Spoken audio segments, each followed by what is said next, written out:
Welcome to the Wife Stories YouTube channel. New video every day, and don't forget to subscribe. Here we go.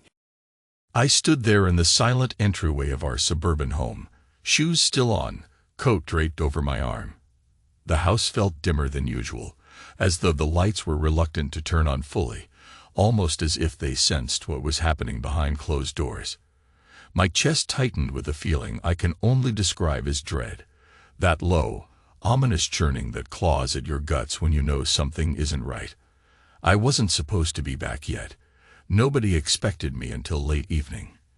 Yet there I was, keys still in the door, hearing noises coming from our bedroom that should never be heard by anyone other than the husband who shares that space. It was my wife's voice, Emily, mixed with a sound I instantly recognized as another man's low groan. For a moment, I couldn't even breathe. My heart pounded in my ears, drowning out every rational thought. Something in me snapped from disbelief into cold certainty. I took a shaky step forward. The muffled sounds, the rhythmic thumping, the faint echoes of stifled pleasure. There was no doubt about it. My wife was in bed with someone else. I wish I could tell you I burst through the door, roared with rage, and confronted them like some avenging warrior. But that's not how it happened. Instead, I felt paralyzed. My hand hovered near the doorknob to our room, my legs trembling beneath me. A part of me desperately wanted to turn around, walk back out the door, and pretend I had heard nothing. But I couldn't. I pressed my ear to the wood, hating myself for that cowardly hesitation.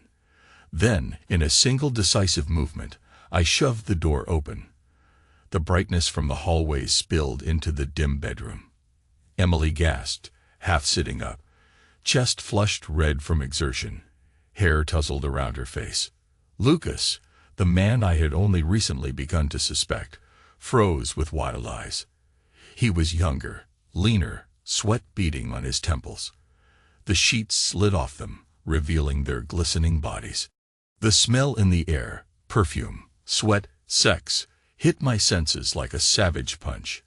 And there I was, the dutiful husband, the trusting fool who had given his entire adult life to a marriage I believed was built on mutual respect and love. My breath caught in my throat.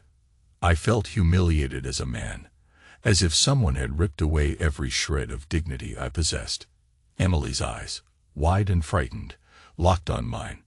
She tried to cover herself with the blanket, but the panic in her voice betrayed her. "Rob, this isn't."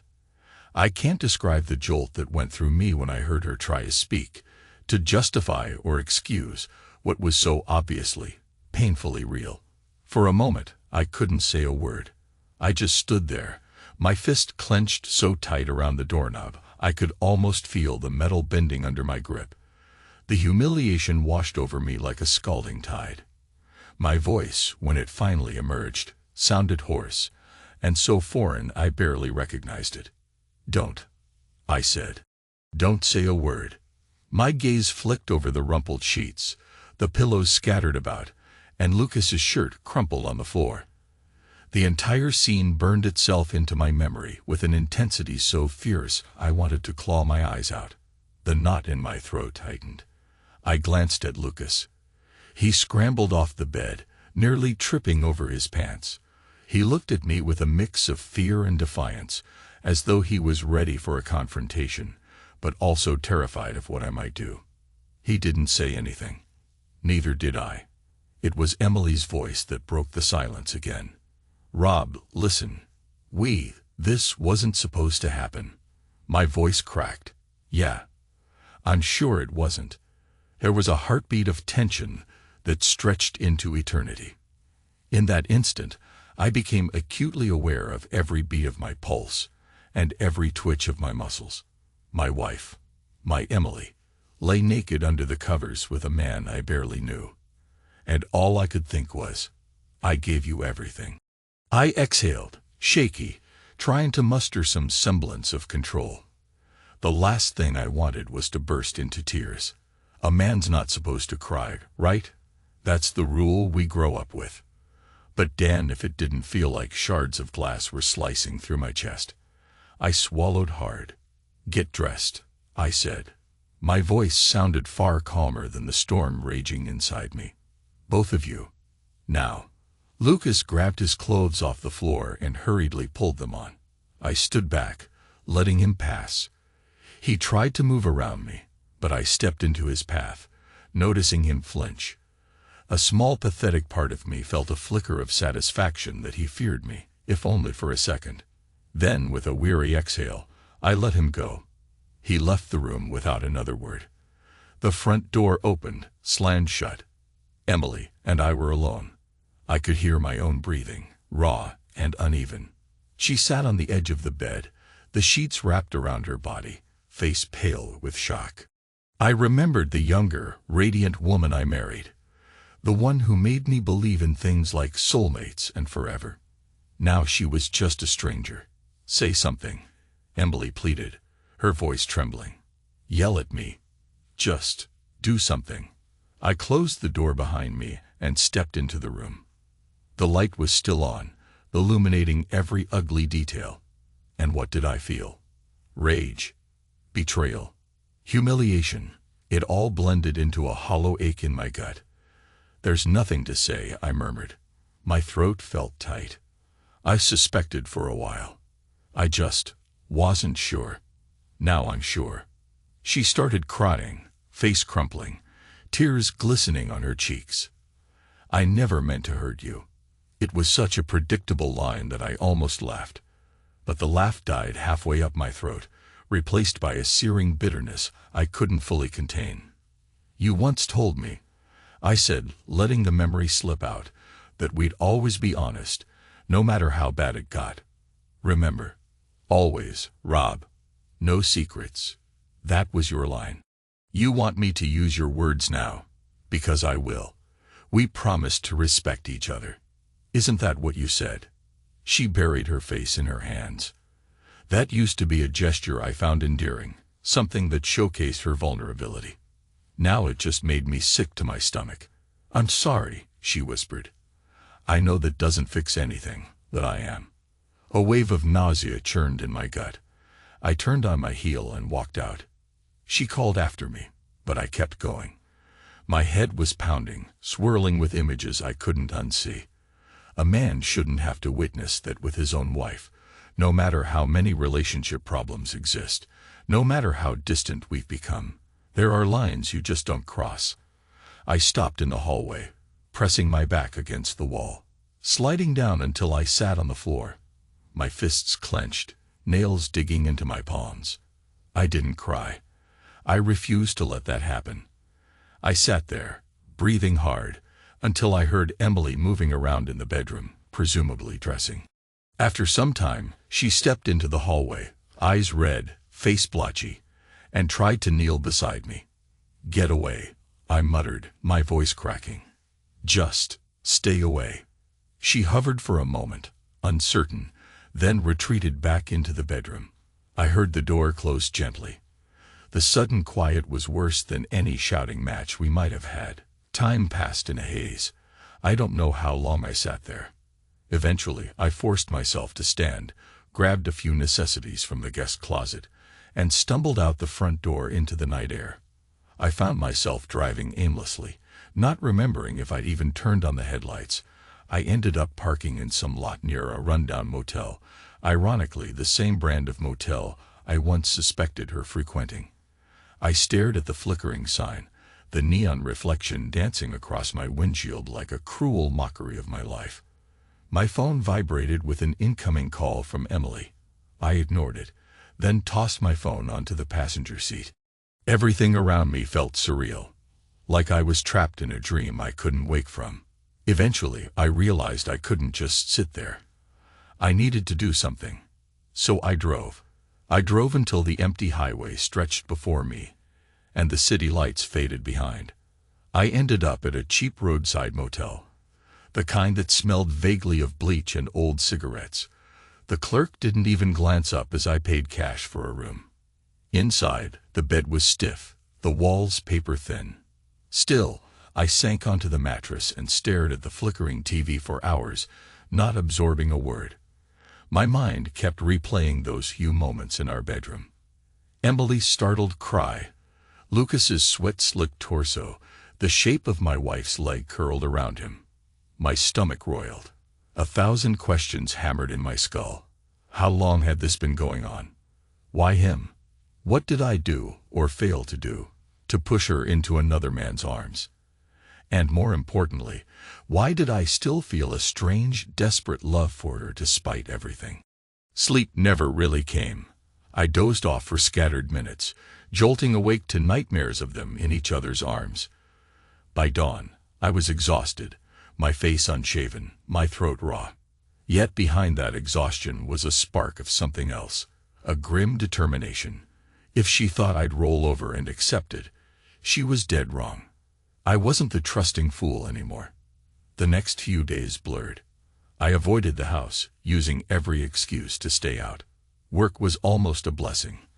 An endless parade of emails, phone calls, and spreadsheets that distracted me from the personal disaster devouring my life. My colleagues noticed I was quieter than usual, but I mumbled something about having a headache. In quiet moments, though, I planned. I thought about every conversation, every argument, every lie. I recalled the suspicious phone calls she'd end abruptly, the change in her perfume, the new lingerie that appeared one day without explanation. I replayed the time she came home late, claiming she'd been at a design consultation or out with a friend. The old me had wanted to believe her. The new me knew better. I had enough money saved to hire good attorneys, the kind you rely on when a marriage unravels, and you need to fight back. I found them, one by one, sifting through recommendations. I consulted with a top firm known for leaving the opposing side in tatters. I'd never considered myself a vindictive man, but I saw no other way forward. She had taken something from me that I'd never get back. My faith, my pride, my identity as a husband. I wanted her to face consequences. This wasn't petty revenge. It was the raw truth. When I finally moved back into the house, my house after all, Emily was waiting. She texted me repeatedly, begged me to come home and talk things through. That night, I approached the door with my heart pounding. Part of me wanted to walk in with a baseball bat and smash everything. Another part of me felt so hollow that I barely found the energy to twist the key in the lock. She was in the living room, perched on the edge of the sofa, wearing one of those cozy sweaters she used to lounge in after a long day. There were shadows under her eyes. The moment she saw me, she stood up. "Rob," her voice wavered. I set down my bag, fixed her with a steady gaze, and said nothing. She began to speak, but her words tumbled out in a nervous rush. "I'm sorry. I don't have an excuse for what I did. I was unhappy, confused. I felt like we'd drifted apart, but that's no justification. She broke off, swallowing. "I just need you to know it was never about not loving you. I've always loved you. Stop," I cut in, my voice tremoring with a controlled anger. "I don't want to hear how it was never about me. You told me once. Remember, I'll always make you my priority. That's what you said before we got married." "Where the hell was that promise when you were in bed with Lucas?" She flinched as though I'd struck her. My throat felt raw, my voice bordering on a shout. "You used to say, 'I love you more than I can explain, Rob.' Well, do you still think that's true?" She opened her mouth, but I saw no words come out. Instead, tears welled up again. She sank back onto the couch. I approached, staying a cautious distance away. "I'm not here to fix anything," I said quietly. "I'm here to let you know how this is going to go." Her brow furrowed in confusion. "What do you mean?" I sucked in a breath, trying to steady myself. My hands trembled, but I refused to hide it.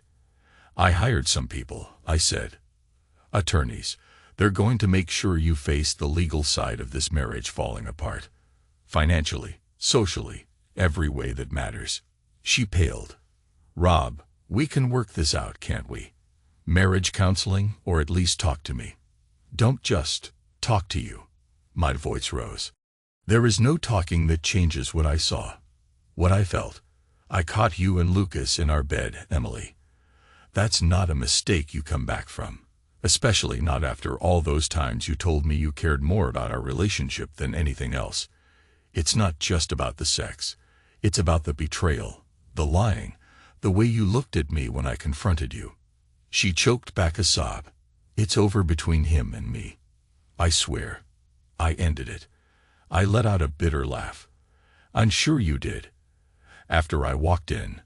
Pretty hard to keep it going when your husband sees you in the act. But guess what?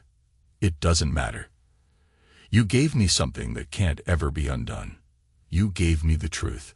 She stared at me, tears glistening on her cheeks. Rob, please. I felt that surge of raw pain again, that sense of being irreparably humiliated, but I forced myself to stand tall. I used to believe that love was enough, I said. That no matter what, we'd stick it out. Now I know that was a fairy tale. I'm done with fairy tales. Turning, I walked to the stairs. I heard her footsteps following, timid but desperate. She reached out and grabbed my shoulder, spinning me around. My voice came out louder than I intended. Don't touch me. She let go, her eyes wide. I rubbed my temple, feeling a dull ache behind my eyes. I have no more words for you tonight, Emily. None. I trudged upstairs to the guest room and locked the door behind me. My breath came in ragged gulps. Inside, I felt a flicker of triumph that I'd held myself together in front of her. But that triumph was swallowed by a vast emptiness. Sitting on the edge of the bed, I lowered my head into my hands. No tears came. It was as though I'd been hollowed out. The following weeks were a blur of legal meetings, quiet tension in the house, and meticulously recorded evidence. My attorneys guided me through each step: property division, spousal support arguments, everything. They told me that while infidelity cases can be complicated in our state, money talks loudly, and I had enough saved to ensure I got the best representation. Emily seemed dazed by the onslaught of paperwork. Some days, I'd come home to find her at the kitchen table, sifting through documents with swollen eyes. She tried to approach me a few times, but I either ignored her or brushed her off. I was done playing the understanding husband. One evening, as I sorted through some mail, I came across a letter addressed to her from an unfamiliar law office. I presumed she'd gotten her own counsel. It was inevitable. I placed it on the counter without a word. She glanced at me from across the room, searching my face for any sign of compassion. I gave her none. The only conversations we had were about the finances, about disclaimers and negotiation deadlines. Even those were clipped, tense, and usually conducted through clenched teeth. Then came the day I finally saw Lucas again. It was outside the house, late one afternoon, when I pulled into the driveway. He was standing there like a stray dog, looking unsure of himself, shifting his weight from foot to foot. The surge of anger in me was immediate, but behind it was something else. Pity.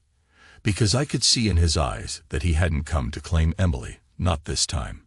He looked like a man who knew he'd made a colossal mistake and was about to pay for it.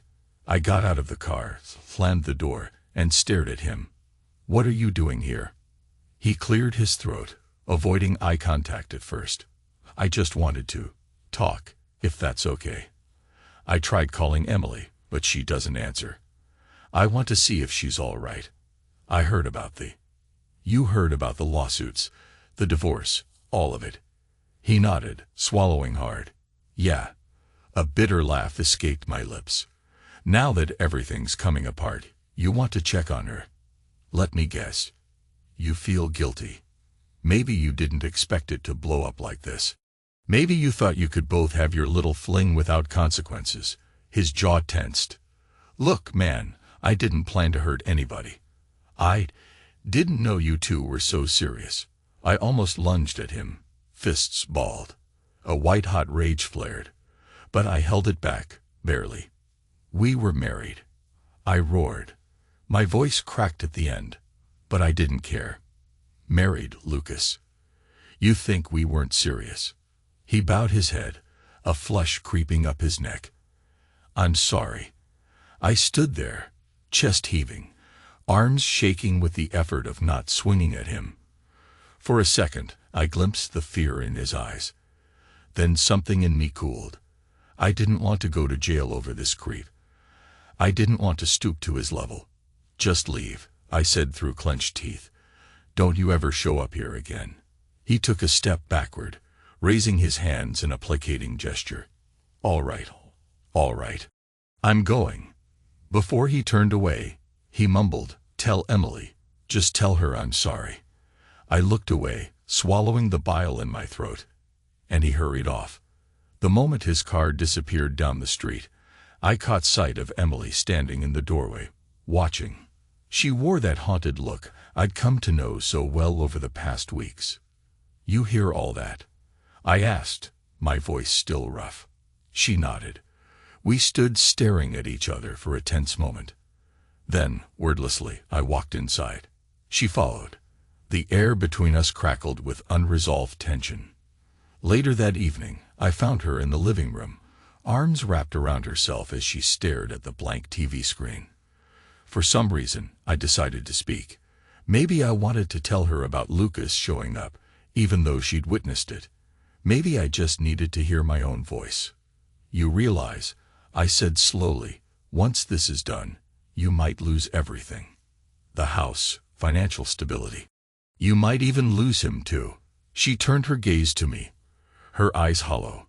He's already gone, Rob. It ended the moment you found us. I felt a pang in my chest, but I said nothing. You were a good husband, she murmured, voice trembling. I took that for granted. I wanted something exciting, some spark I felt was missing. But now, I see it for what it was. A betrayal, plain and simple. It's killing me inside. I studied her face for a long time. Part of me wanted to believe she was truly regretful, that maybe we could salvage some shred of decency. But the deeper, colder part of me remembered that scene. Her body tangled with his, the sound of her voice as she moaned for another man.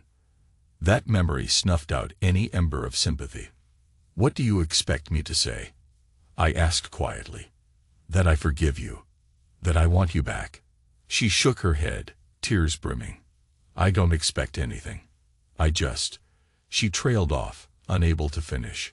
I couldn't bear to watch her cry anymore. My throat constricted, my voice grew soft. You once told me you'd never let me go. That was your promise. Now it's broken. This is the result. She sobbed quietly, hugging her arms around her middle. The sight of her trembling shoulders made my stomach clench, but I hardened myself against it. I walked away. In the final weeks leading up to the court proceedings, we lived more like strangers than spouses, barely exchanging words. The tension in the house was thick, an oppressive cloud that refused to dissipate. Most nights, I left to stay in a motel or crashed on a friend's couch, just to avoid the suffocating atmosphere. Emily looked like a ghost, drifting through the home, half alive. We tried a mediation session at the insistence of our attorneys. It was supposed to help us negotiate the settlement. Emily and I sat across from each other in a bland conference room, each flanked by our respective lawyers. The mediator asked polite, scripted questions about assets, about living arrangements, about any hope of reconciliation. Emily tried to meet my gaze a few times, but I stared blankly at the table. Eventually, the mediator asked, "Is there any chance this marriage can be saved?" Silence. Then I let out a humorless laugh. "Not for me." Emily swallowed, blinking back tears. Her lawyer put a hand on her shoulder. My attorney gave me an approving nod. Paperwork was shuffled, terms were debated. My job, it seemed, was simply to remain steadfast in my choice. I wanted a clean break, as clean as it could be. By the end of the session, Emily was left with limited options. Financially, she would be hammered. The housing arrangement clearly favored me, since I had the greater income, and the property had been in my name first. The lawyers explained that she could fight, but it would be a long, ugly process with no guarantee she'd come out on top. My attorneys were known sharks, and Emily's was outmatched in resources. When we walked out of that building, the weight of finality hung over us. Emily paused on the sidewalk, turning to me. If I signed all this, she said softly, I end up with almost nothing. You understand that, right? I nodded, my expression cold. That's reality. Actions have consequences. She averted her gaze, tears sliding down her cheeks in silent defeat. And what if? Her voice caught. What if one day you wake up and realize we could have fixed this? The question stung more than I liked to admit. I forced my jaw to stay firm. That day won't come, I said. I know exactly what happened between us, and I can't unsee it. You can keep your sorrow, keep your apologies. I'm done. She closed her eyes, letting those tears fall. Then she nodded, resigned, and turned away. In the following weeks, we hammered out the final details. True to their reputation, my lawyers overwhelmed her with paperwork, deadlines, demands. Emily couldn't keep up. Meanwhile, Lucas vanished from her life. Whatever illusions she had about their grand romance, I'm sure they evaporated once reality set in. They always do. During that time, something changed in me. I discovered that after the initial burst of rage and humiliation, a numb emptiness takes hold. It's a quiet place, where neither anger nor heartbreak can fully reach you. You just drift through your days, functioning on the surface while inside you feel like a hollowed-out shell. I'd see Emily sitting on the couch sometimes, or rummaging in the kitchen, and I'd feel nothing. No love, no hatred, just an echo of what used to be. It wasn't the triumphant sense of revenge I'd imagined. It was more like a dull acceptance that this was the only way. When the day came for her to move out, I came home to find half the furniture gone and boxes strewn around. She was in the living room, labeling them. A moving van idled outside. I leaned against the doorframe, watching her. She kept her head down, deliberately avoiding my eyes. Finally, she straightened up and cleared her throat. I guess this is it, she murmured, her voice barely audible. I nodded. Seems so. She fiddled with the marker in her hand, then finally turned to face me. I know you won't believe me, but I do regret what I did. I would take it back if I could. I studied her face, her puffy eyes, her trembling lips, and I believed she was sincere in that moment. But sincerity didn't erase what had happened. After a long pause, I spoke quietly. Do you remember telling me once that we had something nobody else could break? You said you trusted me with your entire heart. Her eyes glossed over with fresh tears. Yes. I searched her face for a reaction, then let out a breath. Well, you broke it yourself. She inhaled shakily, tears rolling down her cheeks. I know. We stood there for what felt like an eternity. I watched the flicker of memories pass behind her eyes. Our wedding day, the road trips, the lazy Sunday mornings with coffee. All of it ended here. She gathered her purse, shoulders slumped, and headed for the door. I followed her out onto the porch. The sun was setting, casting a warm glow across the neighborhood that felt oddly disconnected from the raw tension between us. She walked down the steps, then hesitated at the bottom. Turning halfway, she glanced up at me, a final plea in her gaze. I kept my expression neutral, forcing myself not to break. My voice, when I found it, was clipped and soft. Goodbye, Emily. She nodded, tears falling freely, then climbed into the moving van. The engine rumbled, and she was gone. I stood there, hands stuffed in my pockets, watching until the truck disappeared around the corner. A curious stillness settled over me, like I was floating somewhere above my own body. The sense of finality was absolute. I'd gotten exactly what I'd fought for. She lost nearly everything. Money, security, and most painfully, the man she believed would provide her the passion she craved. In the aftermath, my life settled into a strange new routine. I'd wake up in an empty house, fix coffee for one, and head to work. Evenings were spent in a silence I had once prayed for when we were bickering about small things. Now that silence was deafening. I won't lie. There were moments when regret coiled around my heart, whispers of, could I have done something different? But then I'd recall the image of them entangled in our bed, the sound of Emily gasping in pleasure not meant for me, The sting of humiliation sealed off any second guessing. Weeks turned into months. The divorce was finalized.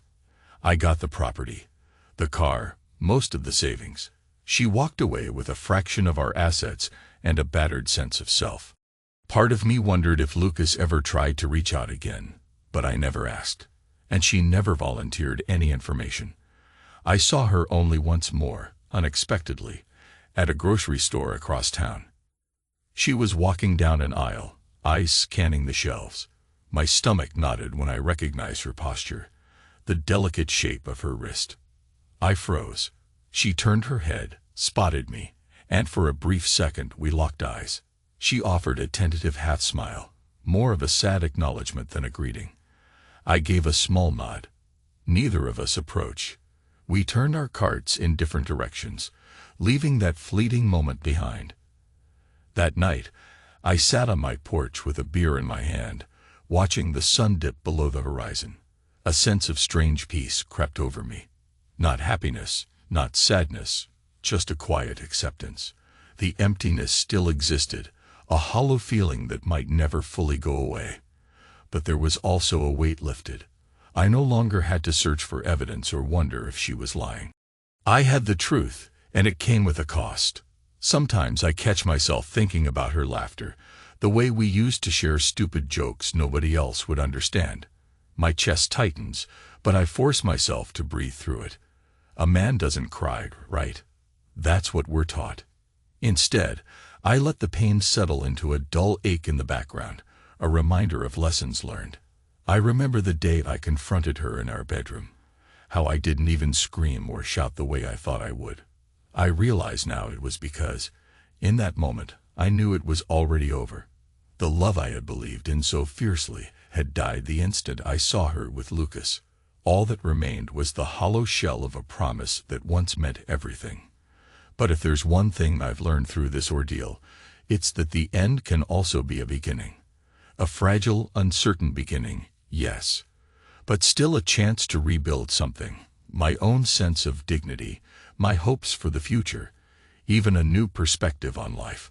I hold no illusions now. Love isn't some unbreakable bond. It's only as strong as the people who maintain it. And I, for one, have learned that once trust is shattered, you can't piece it back together with apologies and excuses.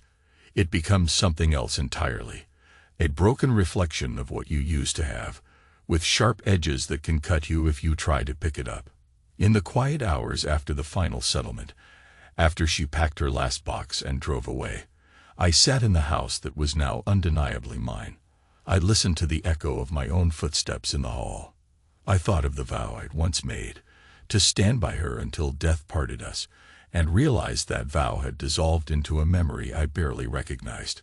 That's the strangest part, looking at photos of who we were and knowing I can't see that man in the mirror anymore. I'm not the gullible husband who believed in forever. I'm someone else, someone tempered by betrayal, fueled by the need for closure.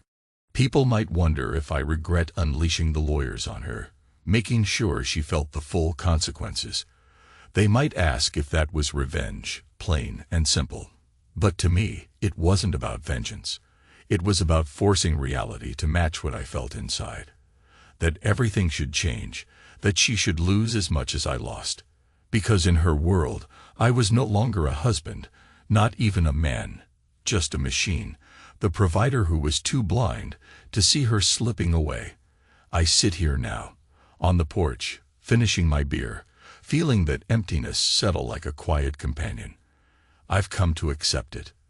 There's a calm in the knowledge that I've walked through the fire and survived.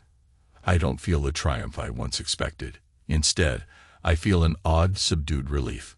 The sense that I am finally free from lies, from living in a house of illusions. Maybe one day I'll forgive her. Maybe I won't. But right now, that doesn't matter. What matters is that I know the truth. And I've claimed my life back. She and Lucas are nothing more than ghosts of a past I refuse to let define me.